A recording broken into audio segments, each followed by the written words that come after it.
Top 5 crypto exchanges with no KYC. Now, no KYC. KYC means know your customer. No KYC means you don't need to provide identity verification, a social security number. You just need an email, a password, and to set up two-factor authentication, like you really should set that up. The Google Authenticator, save that by the way, and you can start trading. So you can do that within several minutes. Now, using an exchange with no KYC does have some benefits. If you are in the US, you probably noticed you have very limited access to certain coins, and you can get around that by using a no KYC exchange. Now, the best exchanges out there are Coinbase, FTX, and Binance. Coinbase in the US, very limiting, even if you're using Coinbase Pro. They do have a lot of quality projects, but you don't get into those projects early because that's when you make the most amount of money. Binance.com has a bigger selection of coins, but that blocks out US users and users from certain countries. Same thing goes for FTX.com. And to still have US customers, Binance and FTX both have a US version of their websites. Those are very limiting, which is why you, as a person who might want to not be limited, would use an exchange that would be a no KYC exchange or a decentralized exchange. Both are amazing options, but there are limitations with decentralized exchanges. You do have to pay gas fees for every trade, and the trading fee is pretty high at 0.3%, whereas centralized exchanges have very low fees. We see fees as low as 0.05% on Pionex, and then 0.1% on places like KuCoin, Binance, Vault. There's a lot of different places to trade, and centralized exchanges do make it easier for someone with limited funds to make better trades. Now, the real limitation is big trades. If you want to make a big trade, that is very difficult to do on a smaller exchange. If you are trying to trade more than $5,000 on a small exchange, the price of whatever you're buying is gonna go up. So that does cause some limitations, whereas you'd be better off on a decentralized exchange. So there are different pros and cons, but this video is about the top 5 crypto exchanges with no KYC. So if you are in the US and you like saving money and you want access to a lot of coins, you might want to check out these exchanges. Before we talk about my top 5 list, we also have to talk about tiers. The top tier, mid tier, and a low tier. Now, if you are going to be using a low tier crypto exchange, something that isn't in the top 20, you are going to have some issues with liquidity, with security. I would not keep any of my funds long-term on a low-tier exchange. I would probably keep it there for maybe a week or two until I find another place to move those coins or to limit my trading activity on that platform. Now, there have been a lot of hacks in the past. Cryptopia, I used to have a Cryptopia account, doesn't exist anymore. That exchange has shut down. Bitmart had a huge hack, lots of funds were lost. I think the users were still okay, like they had some insurance, but it is very risky to keep your funds on an exchange. A lot of people say, not your keys, not your crypto, but the real thing is you gotta keep your crypto at safe places. Now, there are safe places to keep your crypto, places that specialize in custody. So you want to hold your coins at exchanges that specialize in crypto custody and that have insurance.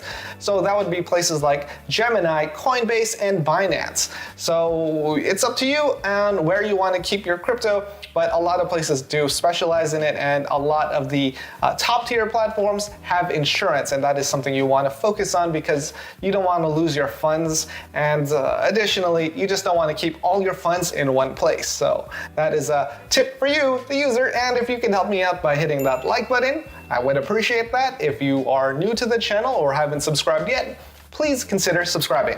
And continuing about low tier exchanges, they do take a lot of chances on coins. They do have more listings, but they aren't very high quality coins. Now, with the mid-tier exchanges like KuCoin, they do list more established projects. They do their background checks on the projects being listed, so there is a lot more security. But at the same time, the quality of the project still might be a little questionable, and that also creates more opportunities. So if you are trading on KuCoin and you are able to trade a coin early, a coin that isn't listed on Binance yet, and then let's say you have have that coin on KuCoin and the coin gets listed on Binance, you're gonna see a Binance pump. So whenever Binance lists a coin, there's a bunch of bots or people that want to buy into that coin as soon as possible, because that coin is gonna have access to millions and millions of users. So that is just something to consider, and that's why top tier exchanges like Coinbase, Binance, FTX, when something gets listed, the price is gonna pop. These are the exchanges that people trust, that people wanna be on. Number 2, Vault. Vault is still one of my top tier exchanges, but I really just use it for earning interest. 12.68% in interest on stablecoins. So I do have a supply of stablecoins that just stay there and earn me interest. I don't really have to work hard, which I love. So I am not 100% in Bitcoin or any specific cryptocurrency. I do have a balanced portfolio of coins, so if it's up or down, I still limit my risk. My goal is to not lose money, and that's been doing well. Even though we've been in a bear market, I'm still surviving and it's not as stressful. If you're fully in crypto and in high risk coins, a bear market will be very stressful for you. You'd be checking the price all the time and you might be a little depressed. That happened to me in 2018 when I was full on 100% altcoins. And yeah, you learn a lot from that. When you get to a certain amount in your portfolio, you really don't need to take that much risk. Number 3, KuCoin.